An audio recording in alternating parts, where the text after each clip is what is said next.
Bonsoir à toutes et à tous et ravi de vous retrouver comme tous les soirs sur Médien TV dans 60 minutes pour comprendre. Nous sommes le 21 avril et pendant 60 minutes nous sommes en direct et avec vous nous essayons de décrypter ce qui fait l'actualité nationale et internationale. N'hésitez pas à réagir sur les réseaux sociaux comme tous les soirs sur la page Facebook de Médien TV ou sur le compte Twitter de l'émission à travers le hashtag 60MPC. Vos questions et vos réactions nous permettront d'alimenter notre discussion de ce soir avec les invités qui ont accepté d'être avec nous. Si Jawad Kordoudi, vous êtes président de l'IMRI, l'Institut marocain des relations internationales. Younes Laoui, vous êtes cofondateur et conseiller de l'Institut Amadeus. Et enfin, monsieur Moustapha Srimi, vous êtes politologue et professeur universitaire. Merci messieurs d'avoir répondu à notre invitation.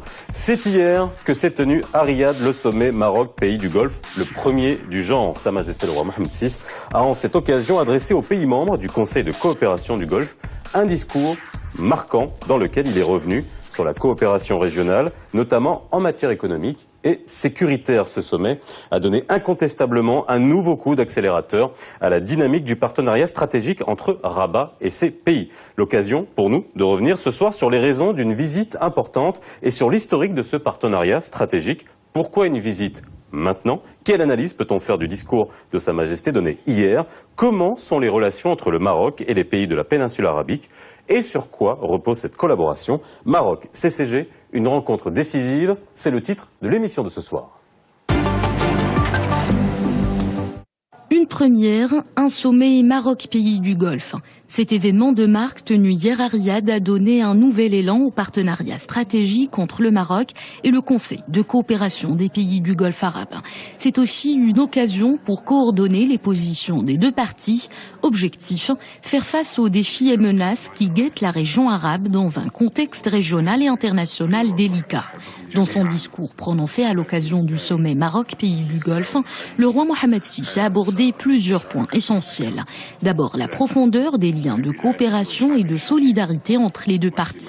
Le souverain a également exprimé sa désolation concernant le printemps arabe, une source de plusieurs drames humains. À la même occasion, le souverain a rappelé que le Maroc est libre dans ses décisions et ses choix. Il n'est la chasse gardée d'aucun pays. Un autre point important dans le discours royal, les complots qui veulent porter atteinte à la sécurité collective. Selon le souverain, les États du Golfe, le Maroc et la Jordanie font face aux mêmes menaces. Pour ce qui est du dossier du Sahara marocain, le roi Mohammed VI a rappelé que le Maroc n'a aucun problème ni avec les Nations Unies, ni avec le Conseil de sécurité. Le souverain a pointé du doigt le secrétaire général de l'ONU et plus particulièrement certains de ses collaborateurs. Le sommet Maroc-Pays du Golfe a été aussi l'occasion d'aborder le terrorisme. Selon le souverain, il est temps d'ouvrir un débat franc et profond pour mettre en lumière la véritable image de l'islam. De leur côté, les dirigeants des pays du Conseil de coopération du Golfe ont réaffirmé leur position de principe au sujet du Sahara marocain. Ils ont rejeté toute atteinte aux intérêts suprêmes du Maroc. Selon le communiqué conjoint, ce sommet a permis d'examiner les possibilités d'une coopération plus globale entre le CCG, le Royaume du Maroc et les pays africains subsahariens. L'objectif est de renforcer la sécurité et la stabilité au service des intérêts communs. Bien messieurs, nous avons l'occasion ce soir, à l'occasion de cette visite de Sa Majesté, de revenir sur la coopération qui existe entre le Maroc et le CCG, le Conseil de coopération des pays du Golfe. Mais avant, on va bien sûr parler du discours de Sa Majesté et force est de constater que les discours de Sa Majesté se suivent et ne se ressemblent pas et qu'il y a dans chacun de ces discours des éléments extrêmement marquants. On aura l'occasion d'y revenir. Revenons d'abord sur le contexte de cette visite aujourd'hui de Sa Majesté à Riyad. Alors cette visite, c'est pour marquer, je pense, le partenariat stratégique entre le Maroc et les pays arabes du Golfe. Et c'est un sommet, donc c'est au plus haut niveau que Sa Majesté va rencontrer ses pairs du Golfe. Et si vous permettez, moi je vois trois thèmes très importants qui ont été dans le discours de Sa Majesté. On va arriver au discours, j'aimerais juste qu'on voit aujourd'hui, dans le contexte actuel, c'est vrai qu'on est à quelques semaines de la visite de Sa Majesté en Russie, on est dans un contexte assez particulier avec les tensions, notamment avec le secrétaire général de l'ONU. Cette date, elle est importante, Sisrimi ? D'abord, il faut observer que c'est le premier sommet. C'est un cas tout à fait inédit, puisque si le premier sommet veut dire qu'il y en aura un deuxième, un troisième, etc. Et donc il y a une volonté commune d'institutionnaliser et de conforter le type de relations existant donc entre le Maroc et les pays du CCG. Deuxième observation, c'est un sommet, c'est le premier sommet qui s'est tenu hier le 20 avril. Le calendrier est intéressant parce que le lendemain, c'est-à-dire aujourd'hui, se tient un autre sommet tout à fait important entre le président américain et le même Conseil de coopération du Golfe. Donc il y a là un calendrier intéressant qui valorise d'ailleurs la position marocaine et qui permet donc au chef d'État du Conseil de coopération du Golfe de prendre langue avec Sa Majesté qui, sur un certain nombre de questions régionales et internationales, a des positions bien arrêtées.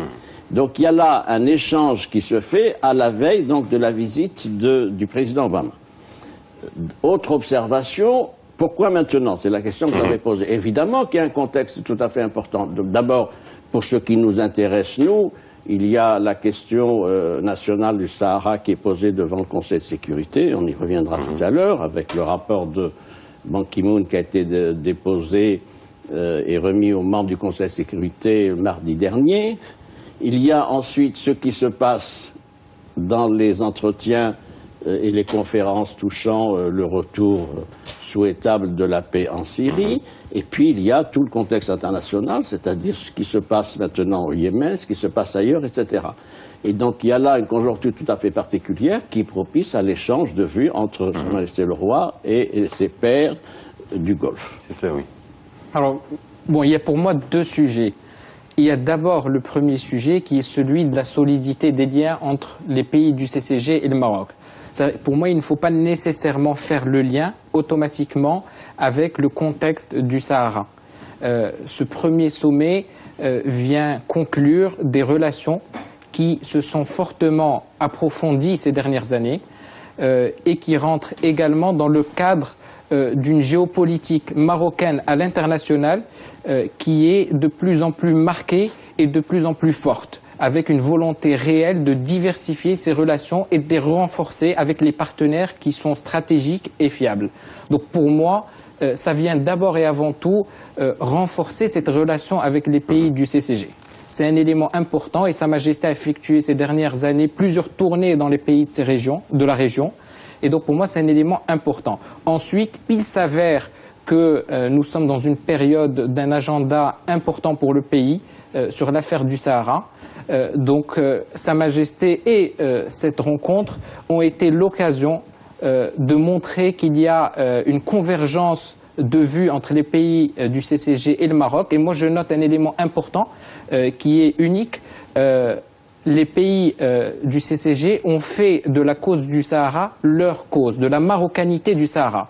Même si les pays du CCG ont toujours soutenu le Maroc dans le processus... Le souverain est revenu d'ailleurs sur l'histoire à ce sujet-là, si ça me voulait réagir. Oui, si vous permettez, j'ai un avis différent sur ce dossier. Il n'y a pas autonomisation pour ce qui est des relations entre le Maroc et les pays du CCG et le dossier du Sahara, contrairement à ce que vous avez dit. Pourquoi? Parce que l'analyse qui a été développée par le souverain devant ses pairs, précisément, est une analyse de globalisation des problèmes. Et c'est dans le cadre de cette approche de globalisation que la question nationale occupe une place. Et il a fait référence d'ailleurs à des complots, on va y revenir. Donc la thèse de l'autonomisation ne me paraît pas soutenable, parce que précisément tout l'exercice fait et tout le message qui a été fait par le souverain, c'est de dire ce qui se passe chez nous à propos de la question nationale et les masses, ça concerne tout le monde. Voilà. Et j'y ajoute un dernier point, sur lequel aussi on va sûrement revenir, c'est la mise en avant d'une notion de sécurité collective. Et ça rappelle d'ailleurs le fameux article 5 de la charte de l'OTAN qui prévoit la sécurité collective en cas d'agression, mais nous n'en sommes pas là. Et donc l'approche royale... C'est une prémisse. Oui, mais il y a déjà une coordination militaire, etc. Ce n'est pas un traité scellé comme le traité de 49 de l'OTAN, mais il y a déjà un certain nombre d'accords sur le plan militaire et de la lutte antiterroriste. Et donc, ce qui est nouveau dans ce sommet, dans le discours royal, c'est que c'est une avancée dans la réflexion géopolitique et stratégique. Ça veut dire quoi? Ça veut dire que le souverain intègre la question nationale dans une problématique de sécurité régionale en interpellant d'ailleurs un certain nombre de pays qui seraient à l'origine de ces conflits. Et je voudrais appuyer cette idée dans la mesure où Sa Majesté, lorsqu'il parle de la situation du monde arabe, parle aussi de partition. Partition en Syrie, partition en Irak et partition en Libye. Et il inclut effectivement le Sahara.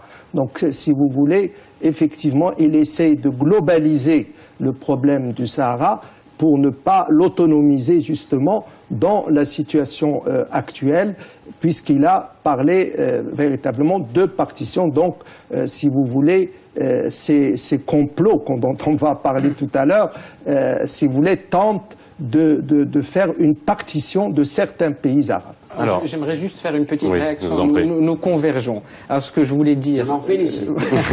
ce que je voulais dire, c'est que ce sommet n'est pas la date de ce sommet, parce que c'était la question que vous posez initialement, n'était pas liée nécessairement au dossier du Sahara par rapport à l'agenda d'avril. C'est-à-dire, pour moi, bien évidemment qu'il y a un lien entre ces relations qui s'approfondissent entre les deux, et le discours de Sa Majesté a tenu compte, a été en bonne partie axé sur le sujet du Sahara. Mais ce que je voulais dire, c'est que les relations entre le Maroc et le CCG s'approfondissent de manière générale, au-delà de l'agenda actuel, et intègrent bien évidemment le sujet du Sahara. Donc on se retrouve. Très bien. Alors je vais vous poser, puisque vous avez envie de parler du discours, et notamment il est très important, avant qu'on rentre dans le fond, la forme. On est quand même sur un discours très concis, très direct, hein, on le voit aussi dans le timing, on est à 10-12 minutes. Ça, c'est aussi quelque chose qui est dans ce style-là, qui va droit au but sur un certain nombre de choses? Oui, alors on a remarqué que les discours de Sa Majesté ces dernières années sont beaucoup plus vigoureux, il faut dire les choses telles qu'elles sont, et beaucoup plus fermes, en disant les choses telles qu'elles sont. Et personnellement, j'approuve, ça ne sert à rien de prendre des formules diplomatiques pour parler clair. Et je pense que Sa Majesté a parlé clair et au contraire, il faut aller dans ce sens de la clarté et de la fermeté. Et d'ailleurs, même en politique étrangère, le Maroc est beaucoup plus ferme que dans le passé. Chaque fois qu'il est attaqué, non seulement par des discours, mais par des actes. Et je voudrais juste, pour terminer, rappeler qu'après l'affaire de Ban Ki-moon, il y a eu des actes, c'est-à-dire le fait d'expulser la partie civile de la MINURSO, donc c'est quelque chose de concret, et aussi d'éliminer la subvention accordée à la MINURSO par le Maroc. Donc je salue ce discours vigoureux et surtout ces actes, parce qu'en politique étrangère, il ne faut pas simplement parler, il faut faire suivre la parole par des actes. Je suis comme vous et comme mes voisins et comme vous attentif à tous les discours royaux, évidemment, parce que ce sont des actes majeurs d'expression d'une politique, d'une volonté de décision. Un rappel historique est intéressant. J'ai observé une certaine évolution dans les discours royaux depuis 16 ans. Pour ce qui est de la politique étrangère, on ne parle pas de la politique intérieure, ça sera sûrement un autre débat. C'est que dans un premier temps, il y avait un problème de délimitation du périmètre, c'est-à-dire le Maroc, nouveau règne, comment il se positionne par rapport à un certain nombre de questions internationales. Et puis, il y a eu un approfondissement de cette réflexion. Puis, dans un autre stade, ça a conduit à des positions plus affirmées. Alors, pourquoi il y a cette évolution-là? Nous vivons ça depuis 3 ans. Depuis d'ailleurs un discours fait aux Nations Unies qui était extrêmement rugueux. Exactement. Donc, alors, pourquoi nous vivons ça? Parce que c'est lié, vous savez, un discours, l'expression d'une politique.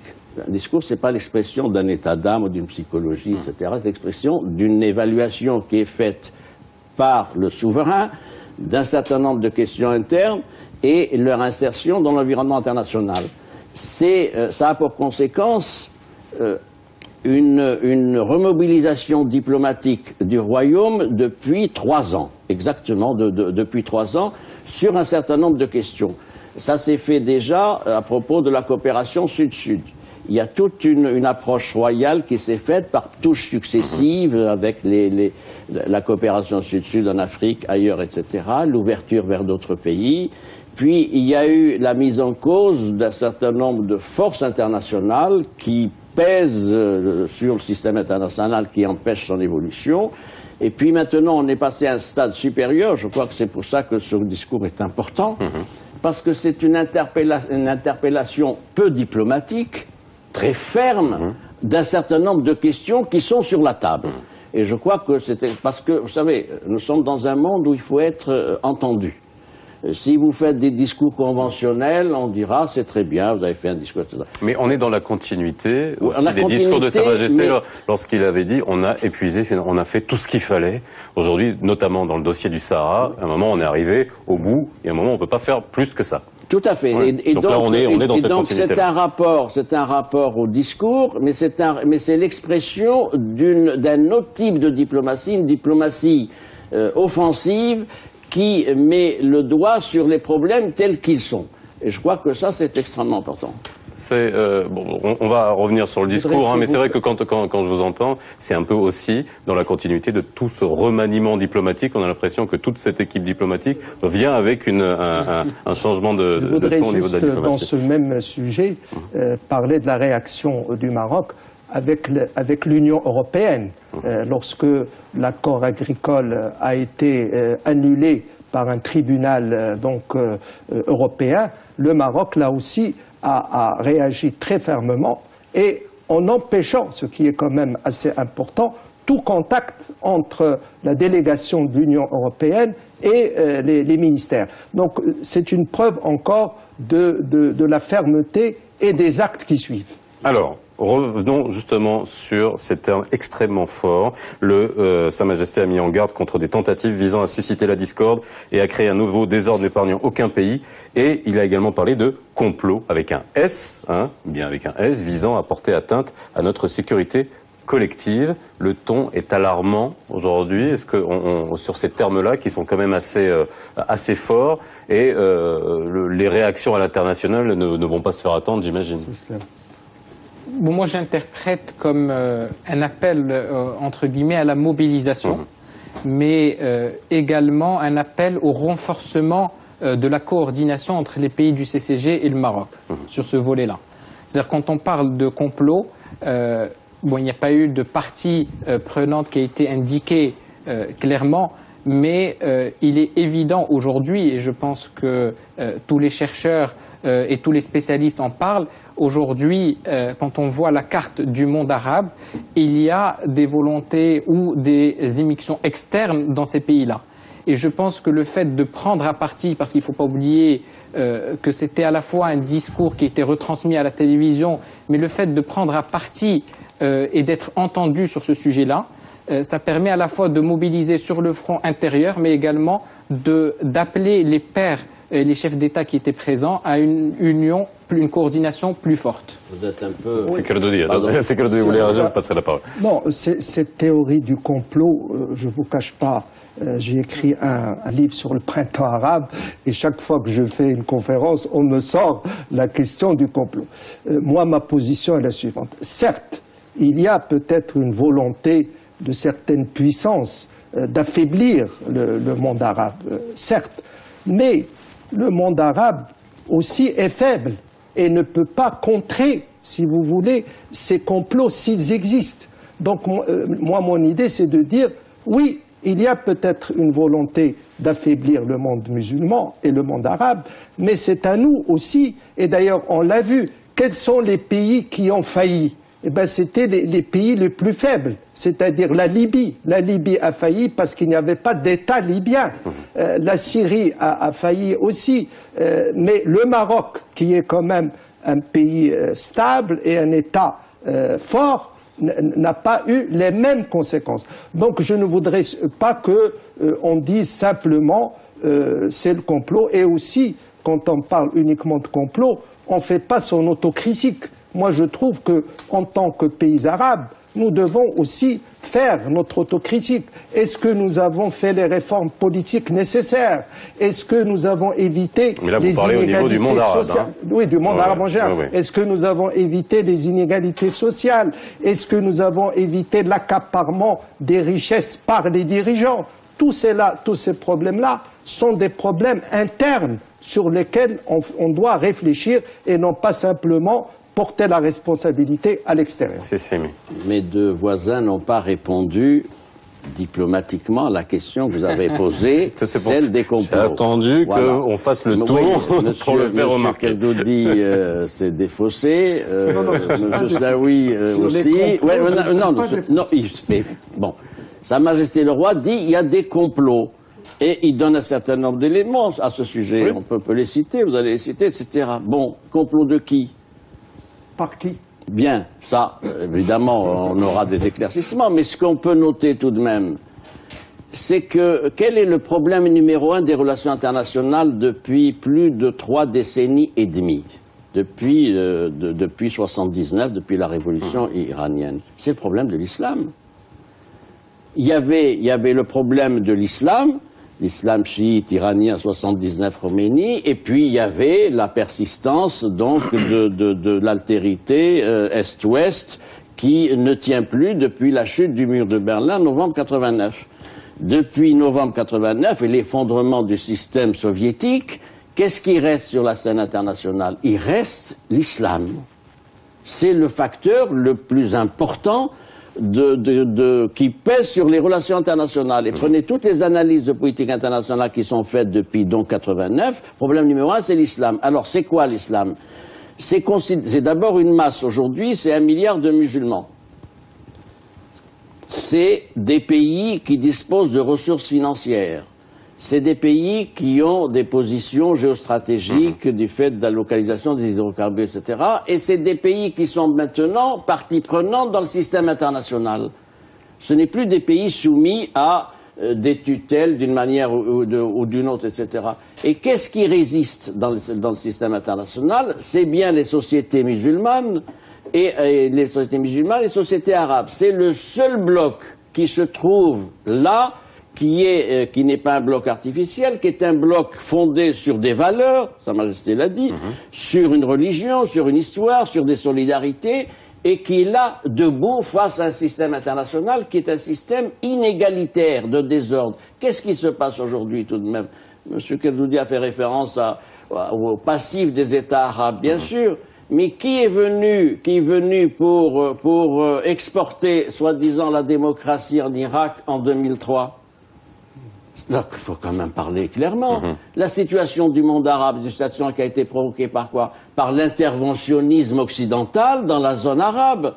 Je vais plus loin, Faisal, si vous permettez. Allez-y. Il y a toute une réflexion qui a été menée par des think tanks américains qui datent de 2005-2006, vous le savez, qui dit il faut, compte tenu de l'altérité qu'il y a avec ce bloc de l'islam et ce bloc arabe, il faut revoir la carte géopolitique, notamment du Moyen-Orient. Et l'idée qui a été avancée par ces auteurs, et elle est reprise par un ancien conseiller américain comme Brzezinski et d'autres, etc., c'est de dire qu'il faut casser les frontières étatiques actuelles et activer et stimuler les oppositions entre les musulmans pour qu'ils s'entretuent. C'est exactement cette démarche-là qui a été faite en Irak, qui est faite en Syrie, qui est faite ailleurs, etc. Donc il y a là, il y a bien des complots qui sont des complots nourris par un certain nombre de forces dans le système international et qui posent problème. C'est cela, oui. Un avis sur la question? Non, mais voilà. Vous n'êtes pas défaussé. Vous avez bien, on est arrivé à la fin. Bon, on va passer à un autre point. Ben Ki-moon, bien entendu, et le message fort de Sa Majesté à l'encontre de Ben Ki-moon des Nations Unies, en utilisant l'expression « le Maroc n'est la chasse gardée d'aucun pays ». Bien que le souverain ait bien sûr précisé qu'on n'avait aucun souci avec le Conseil de sécurité des Nations Unies ou les Nations Unies. Comment vous évaluez cette ce commentaire vis-à-vis de secrétaire général nommément? Moi, je pense que c'est dans la continuité des positions qui ont été exprimées par le Maroc avant ce sommet. Mais c'est la première fois que le roi prononce un discours sur ce sujet où il parle directement du secrétaire général. Bon, pour moi, d'abord, il y a eu une fermeté et des propos directs à l'encontre du secrétaire général qui sont uniques. Moi, je note des éléments où le roi a rappelé certains propos, enfin la méconnaissance du secrétaire général du dossier, l'impartialité et surtout le fait que le rapport dont on a discuté qui est fortement déséquilibré. Et donc je pense qu'il y a aujourd'hui une rupture totale entre le Maroc et le secrétaire général des Nations Unies, ça nous l'avons vu, mais je pense que c'est un signal fort de fermeté. C'est un signal fort de fermeté. C'est Kaldouni. Moi, je pense que, bien sûr, il faut le reconnaître, Ban Ki-moon a commis des erreurs et tout ce qu'il a fait quand il était à Tindouf est inacceptable. Ça, je pense que tout le monde est d'accord là-dessus. Moi, j'aurais préféré qu'on parle aussi des efforts de développement que le Maroc a fait dans le Sahara. Ça, c'est quand même quelque chose de concret. Il y a un programme de plusieurs milliards de dirhams qui a été justement annoncé par Sa Majesté. Et je pense que le Maroc devrait mettre en exergue tous les efforts qu'il fait pour le développement de ces territoires. Donc, pas simplement s'attaquer au secrétaire général, il faudrait aussi mettre en exergue les efforts de développement, parce que finalement... Vous pensez qu'on l'a pas assez fait? Sa Majesté l'a déjà fait, n'a jamais mis en évidence. S'il vous plaît, je le disais. Dans ce discours, il n'en est pas... Il ne va pas le faire à chacun des discours, oui, c'est pas le propos. Non, mais c'est pas le propos dans ce discours devant le Conseil, le premier sommet du Conseil de coopération du Golfe, de mettre en relief le programme exceptionnel qui a été dégagé pour les provinces sahariennes, notamment dans le discours Sa Majesté. Qui sont des faits, qui ont déjà été mis en avant. Pour ce qui est de Ban Ki-moon, on attendait évidemment que le souverain donne sa lecture publique et officielle de la position de Ban Ki-moon. Jusqu'à maintenant, on a eu une réaction du ministre des Affaires étrangères, plusieurs fois, du chef du gouvernement, etc. C'était là une occasion particulière pour donner du relief à la position du Maroc et de la manière la plus autorisée qui soit, celle du chef de l'État. Bien, il fallait, contrairement à ce que vous dites, mon cher ami, il fallait le mettre en cause. Pourquoi? Je n'ai pas dit qu'il ne fallait pas le mettre en cause. Non, mais il faut bien, par d'autres arguments. Il faut bien que la communauté internationale prenne la mesure du comportement tout à fait inacceptable de l'actuel secrétaire général des Nations Unies. Je ne reviens pas sur ce qu'il a fait, lever de la victoire, tout ça, les déclarations, l'occupation, etc. Bien. Ce qui est important maintenant, c'est que c'est une réaction royale sur le rapport présenté par Ban Ki-moon mardi dernier au 15 membres de sécurité. Ce rapport est contestable. Pourquoi? Parce qu'il fait référence à une solution politique négociée, je cite de mémoire, permettant l'autodétermination du peuple sahraoui par référendum. Cette histoire de référendum est invraisemblable, il faut le dire.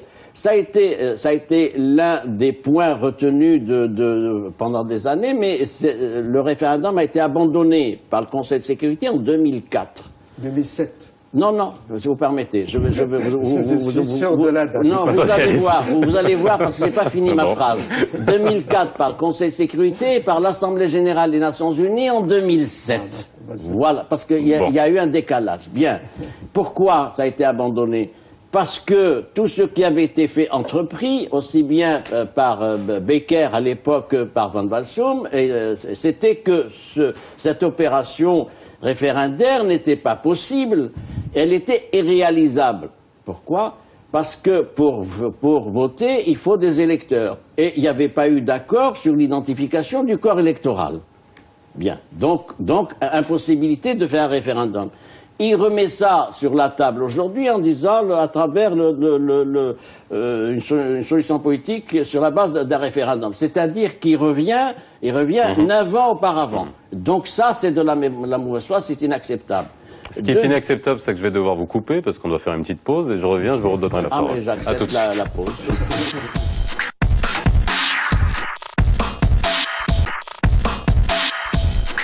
Maroc, CCG, une rencontre décisive et à l'aune de ce qu'on découvre depuis tout à l'heure, c'est vrai que c'est une rencontre décisive. Je vous redonne la parole, Sisremi, ensuite on parlera de la coopération du Maroc avec les pays du Golfe. Alors, sur Ban Ki-moon, dans ce rapport, il y a 2 points qu'il faut relever. Le premier, c'est qu'il fait référence à la question des réfugiés qui sont dans les cantines d'Ouf, et il dit qu'il faut penser à l'examen de l'enregistrement. Donc il est tout à fait décalé par rapport à des résolutions du Conseil de sécurité et à des décisions du HCR qui disent, depuis 3 ans, nécessité de l'identification et donc d'une procédure de recensement. Donc là aussi, c'est inacceptable. Et puis, dernier point, il évacue totalement toute référence au plan marocain d'autonomie interne. Ça relève de l'impensé. Il n'en parle pas comme s'il n'y avait rien. Or, qu'est-ce qu'il y a sur la table du Conseil de sécurité depuis 2007? Il y a un feuillet, moi je l'ai lu, déposé le 10 avril 2007 par les séparatistes, le 10 avril. Il y a un feuillet où ils disent référendum, tout ça. Le 11 avril, le lendemain, le Maroc a déposé une initiative d'autonomie interne, qui est un document d'une dizaine de pages, qui depuis est qualifié par le Conseil de sécurité dans toutes les résolutions et par la majorité de la communauté internationale comme étant réaliste, crédible et sérieux. C'est tout de même invraisemblable que l'actuel secrétaire général de l'ONU ne fasse pas référence à des positions prises par l'instance de décision qu'est le Conseil de sécurité. Il faut rappeler, Faisal, à nos amis téléspectateurs, que M. Ban Ki-moon est seulement le plus haut fonctionnaire des Nations Unies. C'est un fonctionnaire. Il est le premier, mais c'est un fonctionnaire. Il est soumis à l'autorité de qui? Du Conseil de sécurité, qui est le seul organe de décision dans le système des Nations Unies. C'est pour ça que c'était important, encore une fois, vous revenez à la question que je vous ai posée finalement, aller directement au but en parlant du secrétaire général, tout en étant très, là par contre, très diplomate sur nos relations avec les Nations Unies et le Conseil de sécurité. Pointe du doigt finalement le secrétaire général, mais on avait très longuement commenté la question sur ce plateau. Avant qu'on parle de la coopération avec les pays du Golfe et ce que ça représente comme enjeu, est-ce que vous pensez, je reviens à votre première intervention du début, est-ce que ces pays du Golfe, après ces déclarations, vont faire bloc, vont faire cause commune derrière le Sahara avec cet argument qui est de dire qu'aujourd'hui, qui est sous-tendu, qui est en filigrane, qui veut dire ce bastion de stabilité, finalement, il faut le garder, il faut que tous les pays arabes soient derrière. C'est déjà le cas, si vous permettez de Si après je vous donne la parole. Non, je pense, comme a dit Sa Majesté, les pays du Golfe ont toujours soutenu la question du Maroc dans le Sahara. Et il a rappelé à juste titre, et je me rappelle aussi, et vous vous rappelez tous, en 75, lors de la marche verte, il y avait le drapeau de l'Arabie saoudite, des pays. Donc, et pendant tous ces 40 ans, les pays arabes du Golfe, bien sûr, n'ont jamais changé leur position vis-à-vis du Maroc. Donc, je pense que c'est un acquis pour notre pays, et je pense que ça va continuer dans l'avenir. Pour cela, je ne me fais aucun souci. Moi, je vois 2 acquis. Le premier acquis, enfin 2 nouveaux acquis, entre guillemets. Le premier nouvel acquis, c'est que les pays arabes et les pays du Golfe qui nous soutiennent sur ce sujet-là n'ont pas exprimé uniquement un soutien au processus d'autonomie. Ils ont soutenu la marocanité du Sahara. Pour moi, c'est assez inédit si on reprend les discours précédents de ces pays-là sur ce sujet-là. Donc c'est un acquis supplémentaire. Le deuxième acquis supplémentaire, c'est le fait de dire que tout ce qui nous touche, pour reprendre le discours de Sa Majesté, vous touche, et réciproquement, c'est que nous nous dirigeons, semble-t-il, vers une coordination, ou en tout cas une coopération sur les volets sécuritaires, qui peut demain être un acquis, à la fois pour le Maroc sur ce volet-là, et pour les pays du Golfe sur d'autres aspects qui les concernent. Il faut rappeler que il y a toujours eu solidarité des pays arabes, et en particulier des monarchies du Golfe, sur la question nationale. La marche verte, ça a été dit.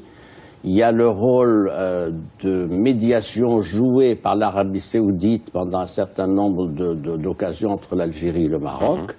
Et à l'époque, l'Arabie saoudite avait des relations sérieuses avec l'Algérie. Elle pouvait peser du fait que c'est une puissance pétrolière, donc ceci compensait cela.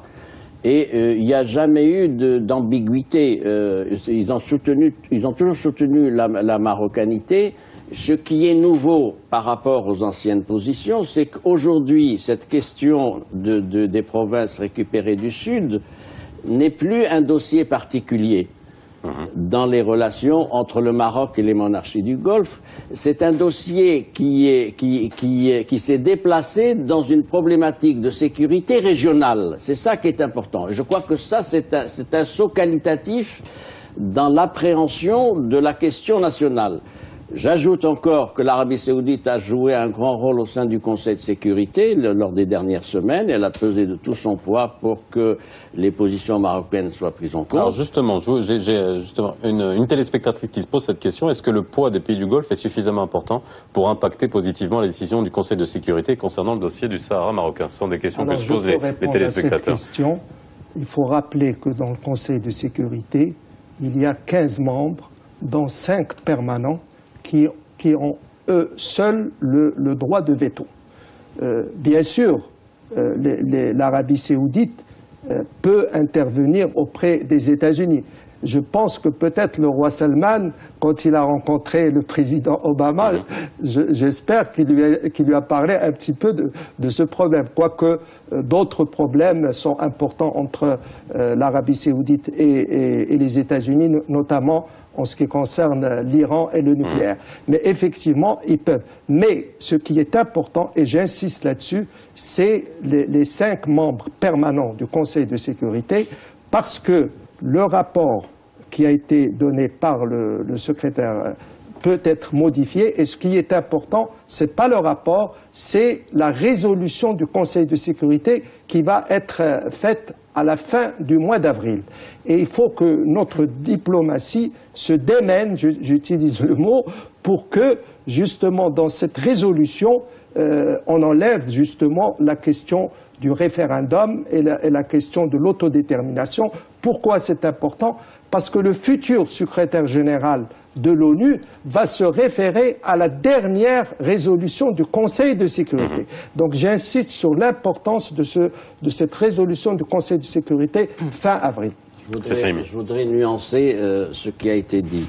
Bien sûr qu'il y a le veto des 5 membres permanents du Conseil de sécurité et il y a les 10 autres non permanents par rotation de 2 ans. Pour ce qui est de la question du Sahara, je connais un peu les Nations Unies, comme M. Kazoudi, comme vous sûrement.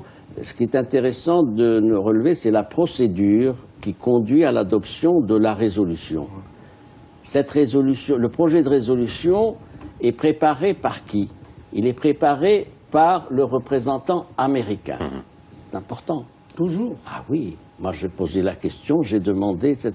Il y a un projet, ou un avant-projet, qui est préparé par le représentant américain, qui est ensuite transmis à notre ambassadeur et qui est transmis à l'ambassadeur de France. Ça, c'est la première étape. Ensuite, suite à une délibération informelle qui est faite, il est soumis aux autres membres du Conseil de sécurité, les 3 autres.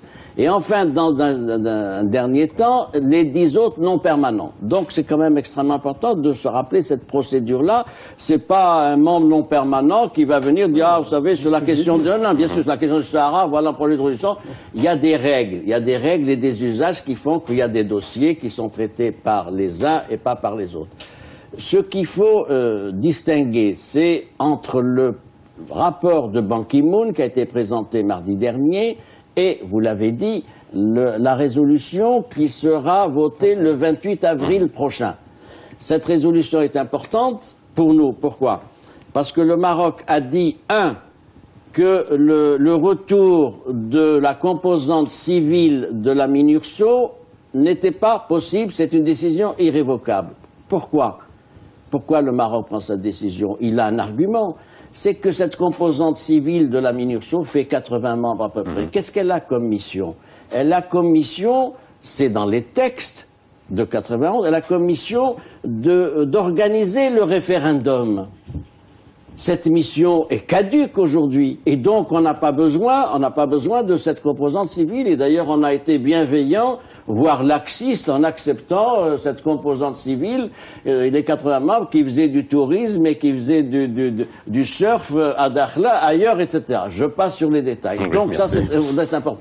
Deuxième point, rien n'empêche la MINURSO de continuer à exercer sa mission. C'est quoi la mission de la MINURSO, hormis le référendum? C'est la surveillance du cessez-le-feu.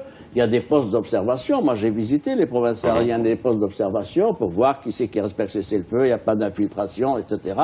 Et puis, il y a l'échange des familles, c'est-à-dire la création d'un climat de confiance. Et donc, il y a également une autre mission qui est de veiller à ce que les choses se passent normalement. Donc, nous sommes bien dans une position forte. Il n'y a plus possibilité pour la composante civile de revenir des composantes politiques et la position du Maroc a été exprimée de manière officielle par le ministre des Affaires étrangères à New York pour qu'on en prenne acte. Et donc, il faut revoir maintenant le mandat de la MINURSO pour faire quoi? Je vais vous livrer le fond de ma pensée. Alors, livrez-nous le fond de la pensée, ensuite on pourra passer aux axes de combat. Parce que j'avais pas remarqué que c'est pas ce que vous faisiez depuis tout à l'heure. Non, mais ce qui n'a pas été dit. Et j'aimerais aussi répondre à la question. Vous répondez parce qu'après j'aimerais quand même parler de la coopération entre le Maroc et les pays du Golfe. Allez-y. Moi, je pense, à mon petit niveau, que nous sommes dans une autre séquence diplomatique et politique. Ça veut dire quoi? Que M. Ban Ki-moon n'est plus habilité à conduire ce processus. Et d'ailleurs, il s'en va dans 6 mois et c'est réglé. 2, problème de la réactivation ou non de la mission de M. Ross. Si son patron n'est plus légitime et fondé à exercer son mandat, a fortiori son envoyé personnel, M. Ross. 3e point, il faut reconfier ce dossier, à mon avis, au Conseil de sécurité qui doit se ressaisir non seulement des anciens paramètres tels qu'ils ont été définis en négociation, mais de nouveaux paramètres. Étant entendu qu'il y a ce point fondamental, rien ne peut se faire sans la prise en compte décisive du plan marocain. C'est cela, oui. Moi, je voulais répondre à la question de la téléspectatrice pour dire que, bien évidemment, que le soutien des pays du Conseil de coopération du Golfe est très important dans ce processus. Le fait qu'ils en fassent une cause commune ne peut que permettre au Maroc de défendre davantage sa cause. Même le discours de Sa Majesté l'a rappelé, les administrations dans les principaux pays qui pèsent le plus dans ce processus changent régulièrement. Et donc il est important que des pays comme ceux des pays du Golfe qui pèsent à la fois en termes d'influence et en termes économiques auprès notamment des membres du Conseil de sécurité soutiennent en tant que cause commune la problématique du Sahara marocain est un soutien très précieux. Et puis je voulais juste rajouter, Sa Majesté a également parlé de la diversification des partenariats stratégiques du Maroc. Il était en Russie, il va partir dans quelques semaines en Chine. Donc bien évidemment que ce soutien n'est pas suffisant, d'autant plus que nous avons l'Algérie en face qui mobilise un certain nombre de pays, notamment le Nigeria et l'Afrique du Sud et d'autres pays contre le Maroc. Mais ce sont des soutiens très précieux, d'autant plus qu'aujourd'hui, on entend parler de cause commune. Les investissements étrangers au Maroc venant des pays du Golfe ont atteint plus de 10 milliards de dirhams, ça c'était en 2014, ce qui va nous permettre de parler des axes de la coopération entre le Maroc et les pays du CCG. On regarde un sujet de Manal Hardari. Des relations politiques excellentes, mais aussi une coopération économique distinguée. Le partenariat économique entre le Maroc et les pays du Golfe a connu un saut qualitatif au cours des dernières années. Et c'est grâce à une croissance constante du volume des investissements et des échanges commerciaux entre les deux parties. Des réformes et des chantiers économiques d'envergure, un climat d'affaires favorable, des mesures adoptées pour la promotion des investissements étrangers. Ces éléments ont fait du Royaume une destination destination attractive des investissements. Au cours des 10 dernières années, le volume global des investissements au Maroc provenant des pays du Golfe a atteint 5 milliards de dollars. Sans oublier la contribution des fonds du Conseil de coopération du Golfe à des projets dans l'agriculture, le tourisme, l'immobilier et la construction. Pour ce qui est des échanges commerciaux entre le Maroc et les pays du CCG, ils ont augmenté de 11% en moyenne annuelle pour atteindre 28,6 milliards de dirhams en 2014 contre 3,6% en 2000 selon le rapport économique et financier 2016. Pour mémoire, l'Arabie Saoudite est le premier client du Maroc dans la région du Golfe avec environ 920 millions de dirhams d'exportation, soit près de 52,5% du total régional, suivi des Émirats arabes unis. Dans les 10 prochaines années, les investissements du Golfe au Maroc devraient dépasser les 120 milliards de dollars, notamment dans les secteurs de l'industrie, du tourisme, de l'agriculture et de l'énergie. C'est ce qu'a annoncé la Fédération des chambres du CCG. Alors, il faut quand même rappeler que le Maroc avait refusé l'adhésion au CCG, c'était en 2011, mais avait proposé par contre un partenariat stratégique approfondi. Quelle lecture on peut faire de ceci ? Alors, effectivement, comme vous le rappelez, en 2011, le CCG avait demandé au Maroc et à la Jordanie donc d'adhérer à ce groupement. Bon, le Maroc a préféré un partenariat géostratégique et multidimensionnel, et notamment sur le plan économique. Et je voudrais, en tant qu'économiste, insister sur l'importance, effectivement, qu'ont les pays arabes du Golfe pour le Maroc, à la fois pour l'aide financière. Il ne faut pas oublier que nous avons reçu 5 milliards de dollars d'aide non remboursables, donc c'est des dons, et en plus des investissements, parce que les échanges commerciaux, la balance commerciale est déficitaire, parce que nous n'avons pas grand-chose, malheureusement, à exporter à ces pays-là. Par contre, nous importons beaucoup d'hydrocarbures. Et donc, c'est plutôt les investissements, et c'est très important. Déjà, en 2014, il constitue le quart des IDE totaux qui sont rentrés au Maroc, entrants. Et donc, je suis bien sûr très favorable à un développement encore plus important des investissements. J'insiste surtout sur les investissements, et je souhaiterais une diversification de ces... Ça commence déjà, ça avait commencé, rappelez-vous, par l'immobilier, les hôtels, le tourisme. Moi, je souhaiterais que ça puisse être diversifié, notamment dans l'industrie, avec la nouvelle politique d'accélération industrielle lancée par le ministère. J'espère qu'on arrivera aussi à attirer des investissements dans l'industrie. C'est le cas. C'est le cas d'ailleurs. Il faut noter la mobilisation des financements du CCG, en tout cas de certains pays du CCG, dans le domaine des énergies renouvelables, c'est important. Solaire, Mazen, Noor, Ouarzazate, dans les télécoms et dans des secteurs de pointe. Donc il y a eu un premier stade, c'est l'immobilier, le tourisme. Il y a un deuxième stade maintenant, c'est de nouvelles opportunités. Je voudrais reposer une question. Pourquoi le Maroc serait attractif pour ces investisseurs? Pour un certain nombre de raisons que nous oublions de mettre en relief. D'abord, la stabilité politique. Faisal, prenez la carte de la région, Sud-Méditerranée, quel est le pays stable aujourd'hui? C'est difficile de répondre. Bien. Ça revient finalement. Non, mais ça revient à tout ce contexte. Si on revient encore au discours de Sa Majesté, en parlant du Sahara, on est en train de parler de la stabilité de l'ensemble de la région. Vous voulez faire des affaires, il faut nous garder stable, nous aider. Deuxième élément, quel est le pays qui offre un climat de sécurité économique et financière?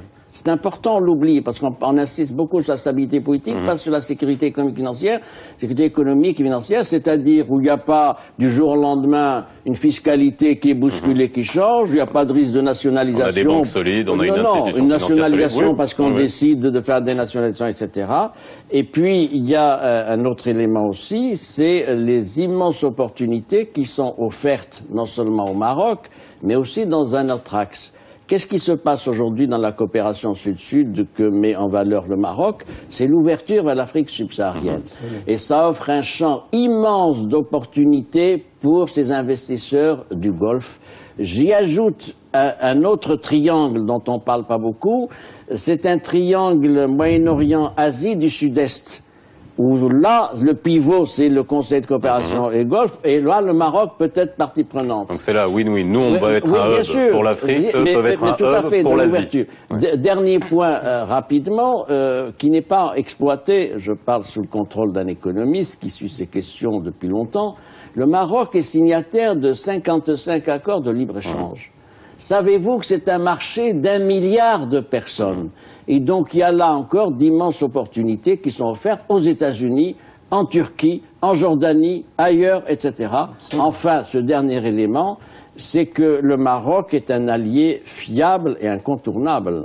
C'est-à-dire, il est solidaire, il est opérationnel. On n'a pas beaucoup parlé de la coopération militaire et de la coopération dans la lutte antiterroriste, mais le Maroc a une expertise, une valeur ajoutée exceptionnelle par rapport à aux 6 États membres du CCG, et même sur le plan international, c'est une expertise parce que le Maroc s'est engagé dans cette réflexion, dans cette opérationnalisation. Et puis, il y a le fait aussi qu'il y a le courage d'une diplomatie maintenant qui est remobilisée, qui affronte, qui parle des choses clairement et qui apporte des solutions. Ça, c'est important. Ce n'était pas le cas de nos diplomaties il y a 10 ans, 20 ans, etc. Il y a là une valeur ajoutée qui donne une forte visibilité au Maroc, forte visibilité diplomatique et politique, ça a été dit, mais aussi une forte visibilité économique comme marché porteur avec ses projections, notamment continentales. C'est cela, oui. Moi, j'aimerais dire 2 choses. Alors, la première, c'est que les échanges aujourd'hui, enfin les relations économiques, si elles sont bonnes d'un point de vue investissement, IDE, elles ont fortement évolué ces dernières années, elles restent très en deçà du potentiel au niveau des échanges commerciaux. Et pour cela, il faut bien évidemment qu'il y ait un certain nombre de sujets qui soient réglés, notamment le sujet des taxes douanières et également une plus grande proximité entre les acteurs économiques des 2 pays, de la région et du Maroc, où on pourrait voir demain une plus grande présence des grands acteurs marocains dans ces pays-là, et il faudrait pour cela qu'il y ait une volonté commune, et puis réciproquement qu'il y ait plus d'acteurs et d'entreprises et de PME, notamment de la région du CCG, qui s'implantent au Maroc pour qu'il y ait une plus grande proximité entre les acteurs économiques. Maintenant, par rapport à ce que vous avez dit qu'il y aurait eu un refus du Maroc d'adhérer au CCG. Je n'ai pas cru, ou il ne m'a pas semblé entendre un refus du Maroc d'adhérer au CCG. Ce que j'avais retenu à l'époque, notamment des propos du ministre des Affaires étrangères, c'était que le Maroc, dans le contexte de l'époque, allait travailler sur un statut avancé avec le CCG. Mais ça ne voulait pas dire qu'on refusait une adhésion au CCG. Donc c'est un élément important. Pour moi, il n'y a jamais eu de refus, qu'on reprenne les propos, il n'y a jamais eu de refus d'adhésion au CCG. Et pour conclure, j'aimerais dire qu'à titre... de consentement à l'adhésion. Oui, mais bon, de toutes les manières, c'était une invitation à étudier une adhésion. Le processus avait abouti à une décision de conduire à un partenariat. On avait parlé à l'époque de statut avancé du partenariat stratégique. Mais moi, ce que je veux dire à titre personnel, c'est que, pour reprendre ce qu'a dit Sishimi, c'est que je suis à titre personnel convaincu, et je pense que Sishimi a suffisamment développé ce point, qu'il y a une complémentarité économique entre ces pays-là et le Maroc, et qu'une intégration économique sur le long terme ne pourrait être que positive à la fois pour les pays du CCG et pour le Maroc. Sur l'adhésion, rapidement, Faisal, si vous permettez, quand les pays du CCG ont demandé au Maroc d'adhérer au CCG, est-ce que vous pensez qu'ils attendaient une réponse dans les 24 heures? Pas du tout. Ça fait partie des annonces qui ont une portée symbolique, mais bien évidemment, ils savaient bien que le Maroc n'allait pas répondre dans les 48 heures, ni même après, pour dire oui, on adhère au CCG. Mais en revanche, la position du Maroc a été intéressante, parce qu'elle a dit renforçons nos relations bilatérales, des relations privilégiées, un statut avancé, et nous verrons. Donc là, c'est à voir. Je voudrais ajouter un autre point, si vous permettez, c'est le redéploiement, puisqu'il ne nous reste pas beaucoup de temps, le redéploiement de notre politique étrangère est intéressant. Nous avions des alliés traditionnels. Le Maroc était tourné vers l'Occident, et puis il avait des solidarités géographiques continentales avec l'Afrique, et puis des solidarités arabes et musulmanes.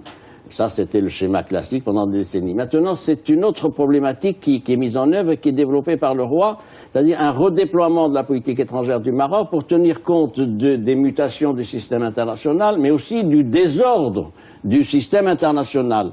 Et il y a un premier niveau redéploiement. On a vu quand même ce qui s'est passé avec la Russie, c'est important, ce qui va se passer avec la Chine, avec l'Inde ensuite, etc., dans les prochains mois. Donc c'est un premier niveau, un redéploiement vers l'Amérique latine, vers l'Afrique lusophone, anglophone, etc. Mais en même temps, il faut qu'il y ait un cœur de métier diplomatique. C'est quoi? Il n'y a plus de Maghreb.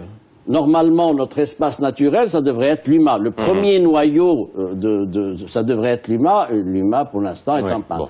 Et donc, il y a un redéploiement de notre diplomatie sur une zone qui est celle du Golfe, où on arrive à tisser des relations d'une qualité exceptionnelle. Mais qui peut devenir un pôle, vraiment, qui pèse dans un monde aujourd'hui multipolaire, finalement, dans la redistribution des cartes aujourd'hui. Est-ce que les pays du Conseil de coopération du Golfe... Le bloc du CCG est une puissance financière. Puissance financière, pas économique, je suis d'accord avec vous.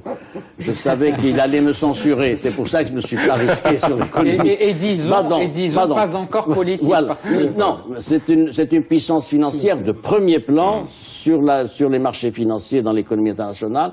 Mais c'est aussi, oui, qui a des problèmes, mais c'est aussi une puissance qui a une capacité d'influence et d'intermédiation dans la région, une région extrêmement exposée où il y a de gros problèmes de sécurité. Alors, ça nous permet de parler justement de la coopération sécuritaire, parce que, oui, je vous fais rebondir, juste la coopération sécuritaire, parce que c'est important. C'est un point pour lequel je milite personnellement et à l'IMRI, et je suis heureux de voir que le Maroc diversifie son économie.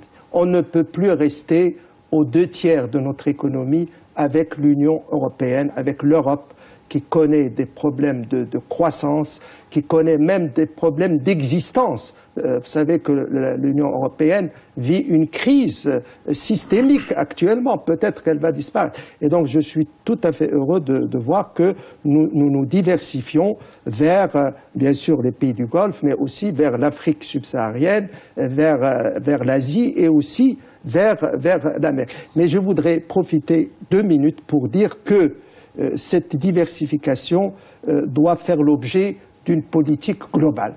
Hier, j'étais avec l'ambassadeur de l'Inde, parce que je vais conduire une délégation marocaine en Inde, et j'ai discuté avec lui pourquoi il n'y a pas d'investisseurs indiens au Maroc.